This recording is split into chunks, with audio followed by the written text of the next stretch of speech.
No princípio era o Verbo, e o Verbo estava com Deus, e o Verbo era Deus. Ele estava no princípio com Deus. Todas as coisas foram feitas por ele, e sem ele nada do que se foi feito se fez. Nele estava a vida, e a vida era a luz dos homens. E eu separei 10 lições sobre ele. Jesus, verdadeiramente homem, verdadeiramente Deus, cheio de graça e só verdade. E se fôssemos falar tudo aqui do que Jesus fez, eu vou citar João 21, 25, que diz que não haveria lugar suficiente no mundo para conter todos os livros que se escrevessem sobre a pessoa de Jesus. Então, sem perda de tempo, vamos mergulhar e aprender um pouco mais com o nosso mestre. Primeira lição: quem ele é mais importante do que aquilo que ele faz. Quando João 1 começa dizendo, irmãos, que Jesus no princípio era o Verbo, eu aprendo que João está dando ênfase a quem Jesus é e não ao que Jesus faz ou possa vir a fazer. Temos que ter o cuidado, irmãos, para não esquecermos de apresentar quem Jesus é. Hoje estão apresentando um Jesus que faz. Não que ele não tenha poder, irmãos, para fazer, mas quando Jesus é apresentado como aquele que faz, as pessoas se aproximam dele pelo que Jesus faz e não pelo que ele é. Quem Jesus é o que verdadeiramente nos transforma. Quem ele é fala do caráter e santidade dele, que servem de espelho, irmãos, para nossa transformação. Quem se identifica com quem Jesus é, tem sua vida transformada. Então fica a lição para a nossa vida. Não busque a Jesus pelo que ele faz, mas busque a Jesus pelo que ele é. Segunda lição: Jesus não se apresentou, ele foi apresentado pelo Pai. Foi Deus, irmãos, quem apresentou Jesus lá em Mateus, capítulo 3, versículo 17, quando Jesus tinha acabado de ser batizado nas águas do Jordão por João Batista. Deus disse assim: esse é o meu filho amado em quem me comprazo. E eu aprendo, irmãos, que quem é de Deus não precisa de autopromoção. O céu apresenta quem é de Deus. Quem é de Deus não precisa pisar em ninguém para ser.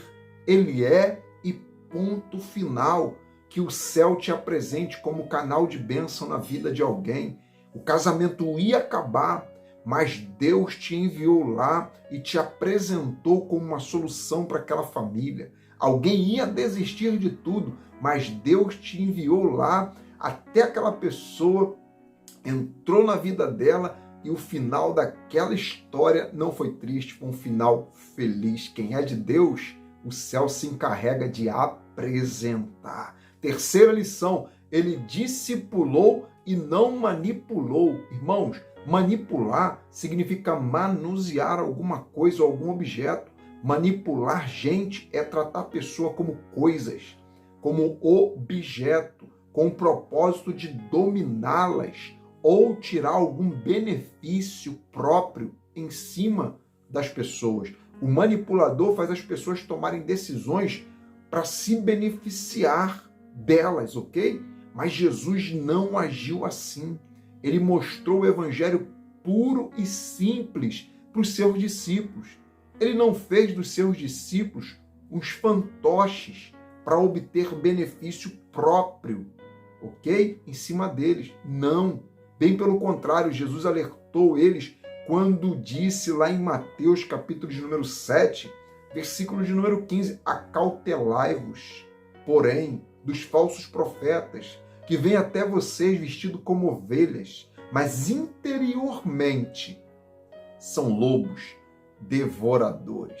Ele contagiou através do exemplo e da verdade. Está repreendido sobre a sua vida todo tipo de manipulação. Seja discipulado pela palavra, seja discipulada por Jesus. Quarta lição: Jesus não se doou pela metade, ele se doou por completo, por inteiro. Sobre ele, João falou assim, irmãos, lá no capítulo de número 13, versículo 1. Ora, antes da festa da Páscoa, sabendo Jesus que já era chegada a sua hora de passar deste mundo para o Pai, como havia amado os seus discípulos que estavam no mundo, amou-os até o final. Tudo o que Jesus fez, irmãos, não foi superficial. A motivação foi profunda, foi o amor.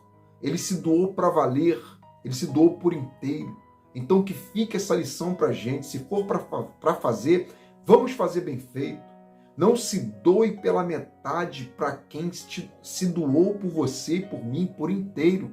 Não faça nada superficial para Deus. Quinta lição, Jesus não foi um cara legal, ele foi uma ameaça. Jesus não foi um gente boa, amigo de todos, um cara legal, como falam por aí. Sabe por quê? Ninguém crucifica gente boa. Só são crucificados aqueles que são uma ameaça. E ninguém persegue gente boa, só quem é ameaça. Ele foi e continua sendo uma ameaça para o reino das trevas. No sentido espiritual, ele disse aos seus discípulos assim, lá em Mateus capítulo 10, 34, não cuideis que vim trazer paz à terra. Não vim trazer paz, eu vim trazer espada, no sentido espiritual, guerra. Jesus não veio a passeio a esse mundo.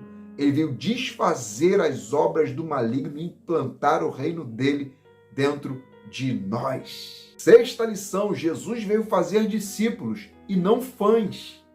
Irmãos, para se fazer fã é muito fácil. Basta cantar bem, falar bem, pregar bem, ser um popstar e pronto.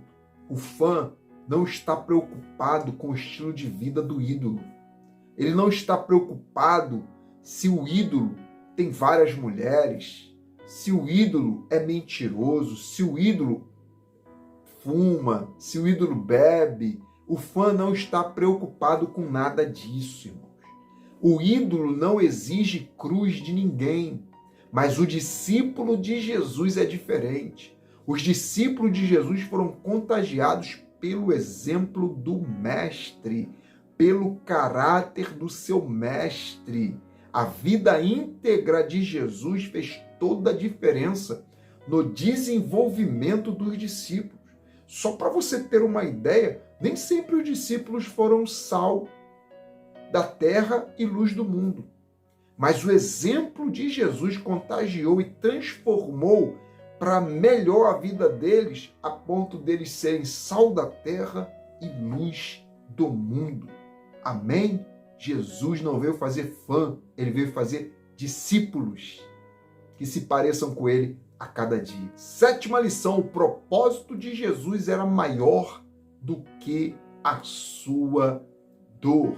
Irmãos, eu já ouvi, e também vocês já devem ter ouvido alguém dizer assim, eu nasci para sofrer.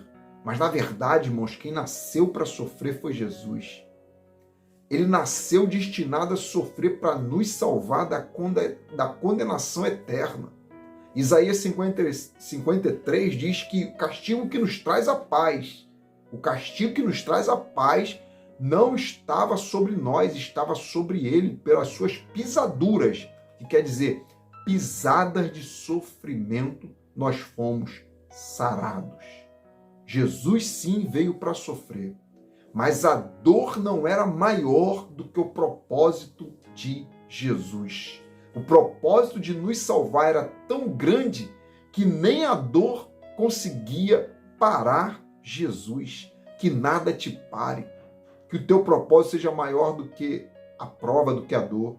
Por mais difícil que esteja, nenhuma dor que venhamos sentir será maior do que a dor que Jesus sentiu. Baseado nisso, eu digo com certeza, você não nasceu para sofrer. Que o seu propósito no reino de Jesus seja maior do que tudo aquilo que se levanta contra a sua vida. Assim como foi com Jesus, também é com a gente. Nenhuma dor dura para sempre. Tudo é passageiro. Nenhum sofrimento para quem está em Cristo dura para sempre. 8ª lição: Jesus não deixou a obra inacabada. Na cruz, Jesus deu um brado de vitória dizendo: está consumado. Irmãos, e essa palavra no grego se pronuncia tetelestai. Esta foi a última palavra de Jesus na cruz. E olha só que interessante. Todo artista, depois de terminar sua obra-prima, olhava para ela e dizia tetelestai. Da mesma forma, todo infrator tinha uma lista criminal escrita num papiro, que era a forma de escrita naquela época, que era o papel daquela época, chamada assim, escrito de dívida, na porta da prisão. Depois que o infrator cumpria aquela dívida, o juiz riscava e escrevia no rodapé: tetelestai, está consumado. O criminoso, ou seja, o criminoso está livre da prisão, cumpriu sua pena. E todo aquele que cruzava também, e tetelestai também é usado para todo atleta que cruzava a linha de chegada.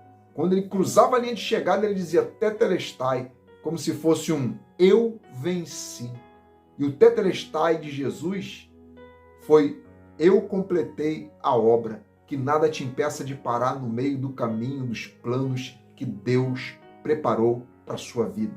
Como Deus disse lá em Daniel capítulo 12, versículo 13, ele diz assim: tu, Daniel, porém, vai terminar. Tu, porém, Daniel, vai até o fim. 9ª lição: Jesus era de cima porque ele não foi recebido aqui embaixo. Irmãos, em Atos 1:2 está escrito assim sobre Jesus: até o dia em que foi recebido em cima. Aqui embaixo não havia tapete vermelho e honrarias para receber Jesus.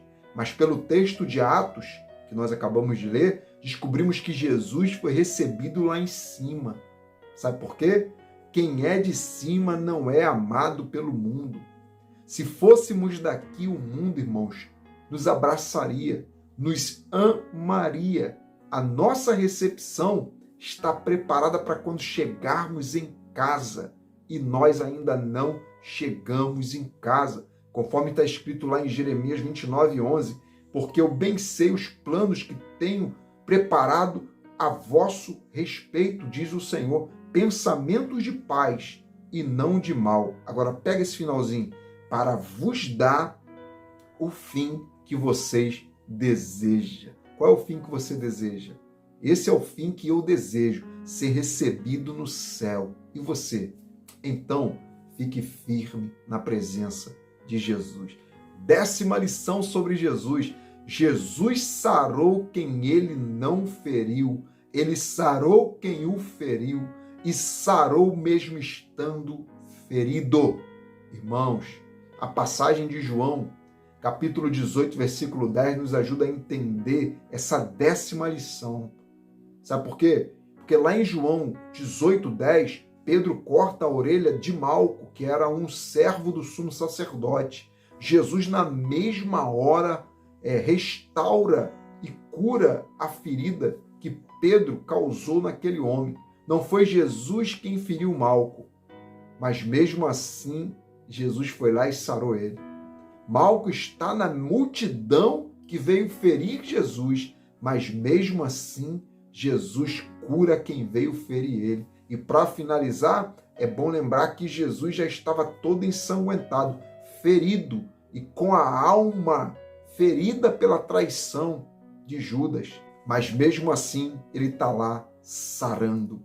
Essa, irmãos, foi a obra magnífica que Jesus fez. Se ele sara quem feriu ele, imagina quem grita por socorro.